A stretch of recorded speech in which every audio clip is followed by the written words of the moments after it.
Monsieur le Président, Monsieur le Premier ministre, chers collègues, il y a de cela 2 semaines, juste un peu plus, Monsieur le Président de la République réunissait le Congrès à Versailles, dans le cadre majestueux qui est celui de Versailles. Et c'était la première fois depuis, je crois, plus de 100 ans qu'une intervention de ce type avait lieu. Malheureusement, les termes de la Constitution révisée interdisent qu'en présence du Président de la République, il y ait un débat. Donc ce débat n'a pas eu lieu. Vous-même, Monsieur le Premier ministre, n'avez pas eu l'occasion, je crois, de prendre la parole, nous non plus. Et pourtant, des sujets fort importants avaient été abordés. Le lendemain, il y eut un changement de gouvernement et nous attendions, de même d'ailleurs, je crois que Monsieur le Président du groupe de l'UMP, que vous ayez l'occasion, Monsieur le Premier ministre, de faire une déclaration, comme on dit, de politique générale, et qu'ensuite il puisse y avoir un vote. Malheureusement, vous n'en avez pas eu l'autorisation. Et donc, ce qui a lieu aujourd'hui, même si c'est en quelques dizaines de minutes, c'est ce débat sur la situation générale et les propositions pour la France. Et la motion de censure que je défends au nom du groupe SRC n'a pas pour objectif, je lève le suspense, difficilement soutenable, de renverser le gouvernement. Vous êtes rassurés, quoique, mais d'aborder les sujets de fond, sachant ce qui devrait tout de même faire réfléchir qu'un grand quotidien économique ce matin, interrogeant les Français pour savoir s'ils étaient oui ou non favorables à la motion de censure, répondait une majorité est favorable à la motion de censure des socialistes. Monsieur le Premier ministre, vous monterez à la tribune au moment où vous le souhaiterez, vous nous expliquerez toute une série de choses. Mais, suivant avec attention vos propos, je sais déjà, probablement, que vous aurez recours à un argument. De dire c'est difficile, c'est très difficile, mais le coupable c'est la crise internationale. Et c'est vrai que la crise internationale a une responsabilité fort importante. Mais je voudrais tout de suite, pour qu'il n'y ait pas d'ambiguïté entre nous, vous renvoyer à vous-même, qui disiez au mois de septembre 2007, alors qu'il n'y avait aucune crise à l'horizon, vous exprimant à Calvi, la France est en faillite. Et si ce n'était pas la crise, il faut bien qu'il y ait des responsables. Vous étiez déjà au gouvernement et la droite avec vous depuis déjà plus de 5 ans. Alors, je veux me situer sur le fond et partir évidemment de la crise, ou plutôt de ce qui se produit en ce moment, qui est à la fois une révolution dans le monde et une crise. Les deux phénomènes existent, mais ils sont séparés. La révolution dans le monde, pas besoin d'être long, tout le monde a les choses présentes à l'esprit. Mondialisation, révolution écologique, révolution démocratique, vieillissement, et tout cela, c'est vrai, modifie complètement l'ordre des facteurs. À quoi s'ajoute la crise internationale, qui n'est pas un accident, comme le croient ou le disent certains, mais un enchaînement très précis des exigences financières, de rentabilité du capitalisme, sans commune mesure avec les possibilités de croissance de l'économie, ce qui conduit à une baisse de la rémunération du travail par rapport à capital, à une augmentation des emprunts, de l'endettement, le château de cartes. Un jour, le château de cartes s'effondre, c'est ce qui s'est passé en 2009. Alors par rapport à cela, permettez-moi de vous le dire, beaucoup d'entre nous, et c'était aussi un commentaire de la presse, ont trouvé que les propositions de Monsieur le Président de la République étaient, comment dire, un petit peu courtes. À vrai dire, il y en a eu 3 qui ont été retenues par les observateurs. Première proposition, le grand emprunt. Alors là, il faut avoir les idées claires. Ou bien, ce grand emprunt a une finalité économique. Et dans ce cas-là, Monsieur le Premier ministre, il faut que cet emprunt soit banalisé. Car aujourd'hui, malgré son endettement massif, la France empruntent à un taux qui n'est pas excessif. Vous confirmerez-nous que c'est bien un emprunt banal que vous allez lancer? Mais s'il est banal, à ce moment-là, il n'est pas besoin de faire une communication aussi forte que celle qui existe aujourd'hui. Et encore faut-il être cohérent. Si cet emprunt est banal et vise à couvrir des dépenses supplémentaires, alors est-ce que ça veut dire que vous vous rendez finalement à nos raisons d'avoir considéré que votre plan de relance était insuffisant? Et d'autre part, s'il s'agit d'une opération économique, alors de grâce, dans le même moment, n'amputez pas les dépenses et les moyens des collectivités locales, qui, je le rappelle à vous tous, mes chers collègues, sont à 75% les collectivités qui assurent l'investissement public en France. Ou bien alors, c'est qu'il s'agit d'autre chose, davantage à vocation publicitaire.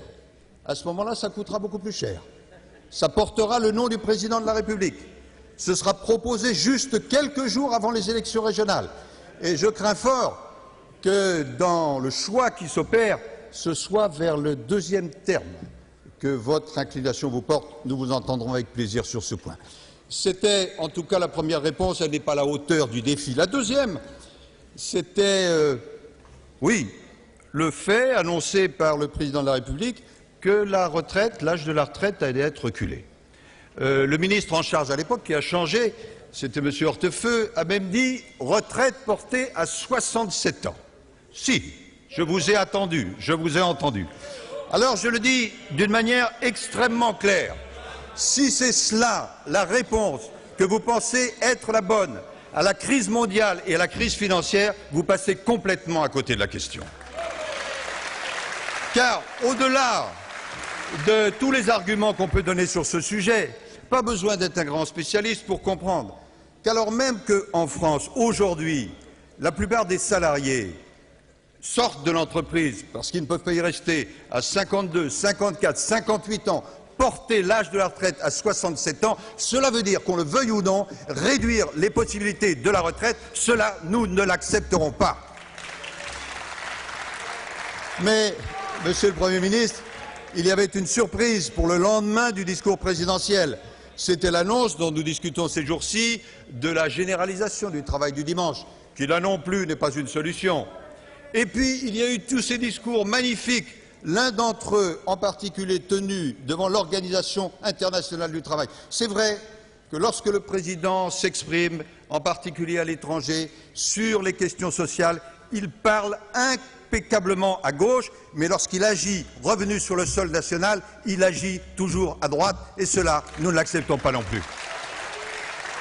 Toujours est-il, Monsieur le Premier ministre, qu'il y avait une troisième proposition qui est passée un peu inaperçue, mais qui est très importante dans les déclarations de Monsieur le Président de la République, et qui concerne le scrutin territorial.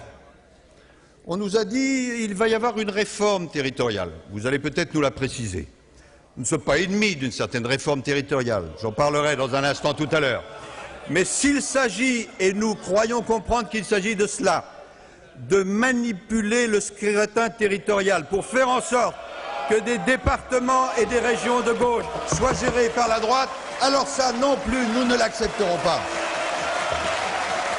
Et il ne s'agit pas d'un procès d'intention, car lorsque j'examine le découpage électoral que vous proposez, et Monsieur le Premier ministre, j'aimerais vous entendre à cette tribune dans quelques moments, les spécialistes nous indiquent qu'il y a un véritable déni de démocratie, car dans ce découpage, il suffirait à ce côté de l'hémicycle d'obtenir 49% des voix pour avoir 51% des sièges. Cela, c'est le déni de la démocratie. La réalité, elle est toute simple, c'est qu'aujourd'hui, la situation des Français, elle est évidente. Premier élément du triangle, le chômage. 2000 chômeurs de plus par jour. Le nouveau ministre du Travail disait peut-être 800 000 chômeurs de plus à la fin de l'année.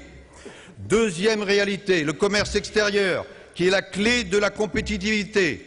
2006, pas question de crise, 20 milliards de déficit. 2007, pas question de crise, 40 milliards de déficit. 2008, pas question de crise, mais question du gouvernement Fillon, 55 milliards de déficit. Voilà la réalité. À quoi j'ajoute, pour faire bonne mesure l'endettement, M. Seguin, qui n'est pas suspect de partialité, disait qu'avec tout l'endettement que vous avez accumulé, la France devra rembourser cette année plus que le produit de l'impôt sur le revenu. M. Sarkozy s'est fait élire comme le candidat du pouvoir d'achat. Aux yeux de tous les Français, il est aujourd'hui M. Chômage et M. Déficit.